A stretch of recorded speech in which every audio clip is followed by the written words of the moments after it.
Staff might be appointed for him and office space might be provided for him. It is because of this that certain misgivings have arisen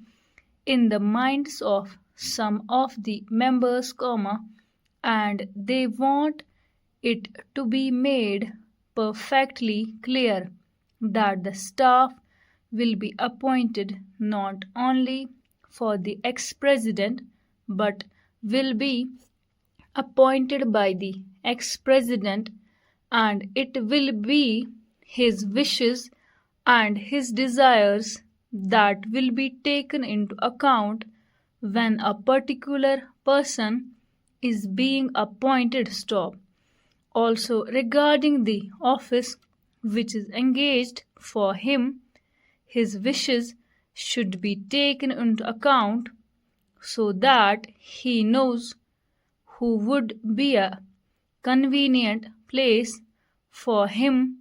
and he may to get that place.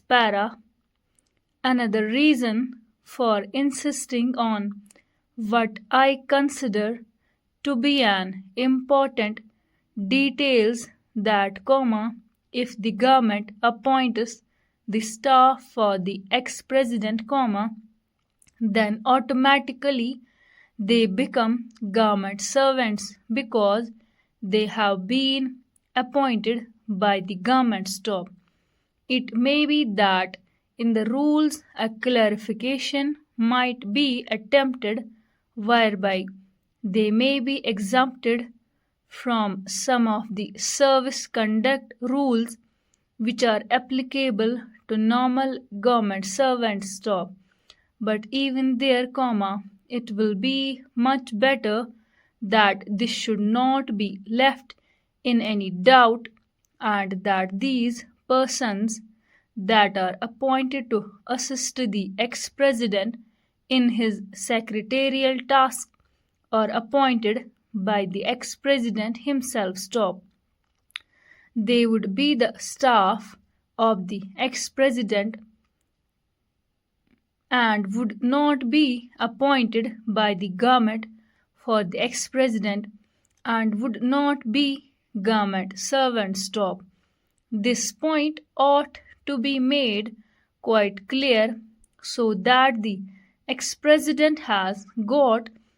all the right of determining the service conditions of the people appointed by him, of course, subject to the overall limit which has been provided, and to my mind rightly provided in the bill. Within that overall limit, perhaps it will be much better to leave the rest of the matter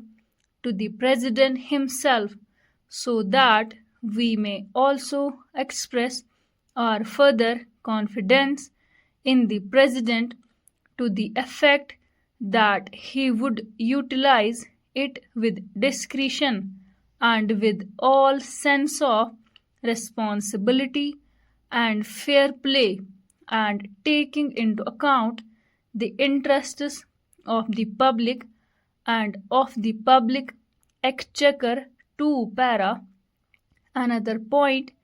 which also needs some clarification is regarding the payment to be made for the secretarial assistance and for the secretarial staff. Normally, government rules require that whenever any such demand is made on the public exchequer or on the consolidated fund of India, a certain formality has to be gone through, and that formality of accounting has to be in a prescribed form.